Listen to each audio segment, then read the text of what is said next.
তো চলে এসেছি নতুন একটা ভিডিও নিয়ে মুভি রিভিউ বস চ্যানেলে। তো আজকে একটা ভিডিও নিয়ে মানে একটা রিভিউ করব। সেটা হচ্ছে ফার্স্ট লুক, সেটা হচ্ছে হাম হিন্দুস্তানি, প্রতীক গান্ধী এবং হচ্ছে সাইফ আলী খানের অভিনীত এবং রাহুল ঢোলাকিয়া স্টোরি রাইটার। তো রাহুল ঢোলাকিয়াকে তোমরা আই থিঙ্ক চেনো সবাই।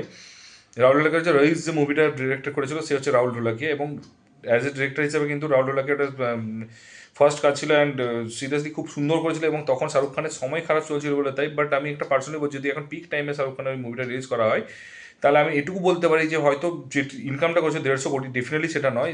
এবং আমি মোর মানে 300 সাড়ে 300 কোটি টাকা কিন্তু ইনকাম করার মতো ক্ষমতা থাকে মুভিটার মধ্যে ছিল। এবং স্টোরিটা সত্যি খুব ভালো ছিল। এবং লাস্টের হয়তো মাঝখানে ওই পলিটিক্স ছাড়া যেটুকু ছিল, তো সেইটুকু ছাড়া কিন্তু মুভিটা কিন্তু যথেষ্ট মাস মশালা মুভি ছিল। এবং ওর এন্ট্রি, ওর মিউজিক সবই সুন্দর ছিল। তো সেক্ষেত্রে তো আমি এটা অ্যাকচুয়ালি মানে স্টোরিটা নিয়ে কথাটা বলছি, মানে ওই রেইজ মুভি রিভিউ না, সরি টু সে।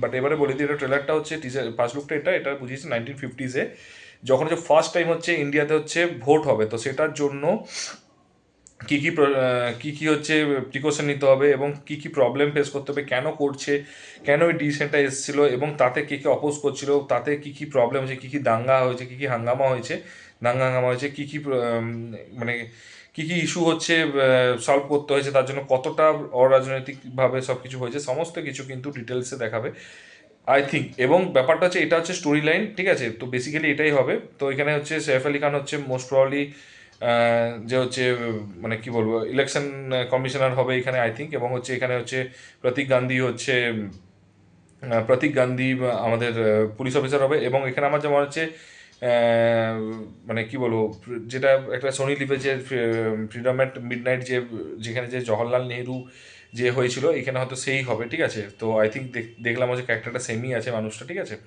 তো ওর সাথে ডিসকাশন হবে এবং সমস্ত কিছু কেন সব কিছু হবে। এবং এটা ঠিক ঠিক গান্ধীজি মারা যাওয়ার পরেই, 1941-এ গান্ধীজি এবং ভারতের যে কনস্টিটিউশন বি.আর. আম্বেদকর লিখেছিল, সেটার পরেই, ঘটনাটার পরেই এই ঘটনাগুলো আসবে, ঠিক আছে?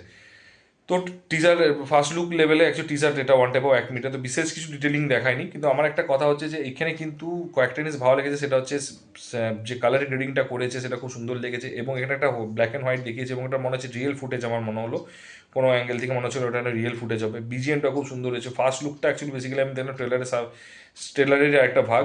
তো ওই জন্য কি যে ট্রেলারটাকে হচ্ছে ফোকাস, মানে ট্রেলারের টিজার একটা ভাগ, তো অটোমেটিক্যালি হচ্ছে ওইখানে একটা ফোকাসটা যেটা দেখলাম যে ফার্স্ট লুকটা খুব সুন্দর করে শার্পভাবে কেটেছে, এডিটিংটা খুব সুন্দর করেছে। তো বেসিক্যালি বিজিএম এখানে হচ্ছে লুকগুলো সেফ আলী খান, এবং হচ্ছে যে ফার্স্ট একটা যে ওই প্রতীক গান্ধী যখন ও আশীর্বাদ নেওয়া থেকে শুরু করে যে একটা ফ্যামিলি ড্রামা হচ্ছে। এবং এখানে হচ্ছে একটা ভোটটা হচ্ছে পলিটিক্স হচ্ছে, এবং তার সাথে একটা স্বাধীনতা জাস্ট কমপ্লিট হয়েছে সেইগুলো রয়েছে, সমস্ত কিছু একটা মিক্স আপ করে একটা খুব সুন্দর করে কিন্তু একটা দেখিয়েছে। মানে 1 মিনিটের হলেও কিন্তু ও কিন্তু মেন ফোকাস পয়েন্টগুলো সব কিছু দেখিয়ে দিয়েছে, ঠিক আছে? দাঙ্গা হাঙ্গামা থেকে শুরু করে।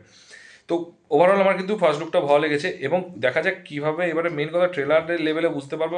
এবং যখন ওয়েব সিরিজটা বেরোবে নেটফ্লিক্সে, তখন ক্লিয়ারলি আমরা বুঝতে পারবো যে এটা কতটা ডিটেলিং করেছে। কারণ এটার জন্য কিন্তু প্রপার ডিটেলিং চেয়ে প্রপার হচ্ছে বিল্ড আপ করতে হবে ক্যারেক্টারগুলোকে, প্রপার হচ্ছে স্টোরিটাকে বিল্ড করতে হবে। হয়তো স্টার্টিংয়ের জন্য বোরিংও লাগতে পারে যখন ওয়েব সিরিজটা বেরোবে।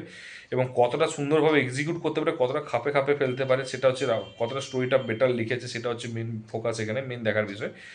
এবং এবং তার সাথে হচ্ছে কতটা অরিজিনাল এবং কতটা ফিকশনাল সেটাও ম্যাটার করে এখানে। তো আমার সেই জন্য আমি ট্রেলারের জন্য মুখিয়ে আছি, আশা করছি খুব তাড়াতাড়ি ট্রেলারটা বেরোবে। এবং যখন অ্যানাউন্স করেছে, মানে এই বছর এই মার্চের মধ্যে, হয়তো এই মান্থের এন্ডে বা মার্চের মিডিলের মধ্যে বের করবে, সেটা নিয়ে সেটা আমরা আশা রাখছি। তো যদি তোমরা অলরেডি দেখে থাকো, কেমন লেগেছে হচ্ছে অবশ্যই জানিও। আর যদি না দেখে থাকো, কাইন্ডলি গিয়ে দেখে এসো এবং বলো যে কতটা এক্সাইটেড এবং কেমন লেগেছে। যদি ভালো লেগে থাকে তাহলে বন্ধুদের মধ্যে অন্তত শেয়ার করে দিও। আর যদি চ্যানেলে নতুন হও তো একটু সাবস্ক্রাইব করে দিও। দেখা হচ্ছে পরের ভিডিওতে। ভালো থেকো, take care, tata, bye by.